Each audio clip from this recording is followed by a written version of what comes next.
سلامونه خوږو لیدونکو. وایي چې انجونی ولې غواړي چې د زیات عمر لرونکو سړو سره واده وکړي. نن درته مفید معلومات لرم. تمه ده تر پایه راسره پاتې شي او زما چینل در سره سبسکرایب کړئ.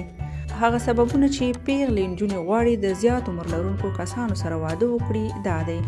سروېګانې ښایي چې د هرې ورځې په تېرېدو سره اوس ځوان انجونې غواړي چې د لوړ عمره کسانو سره واده وکړي او یا هم ورسره اړیکې ولري. څېړنې ښایي چې د دې خواص زیاتوالی د یوې خوا د ژوند د شرایطو سره توپیر لري او د بلې خوا دا د نجلۍ او خپل پلار د اړیکو سره تړاو لري. پوهان وایي هغه نجونې چې پلرونه یې کافي مینه نه وي ورکړې ډېر ژر د ځان څخه په لوړ عمره نارینه ومینېږي او هغه مینه یې چې پلاره نه وه ورکړې هغه مینه او توجه د هغه څخه ترلاسه کوي.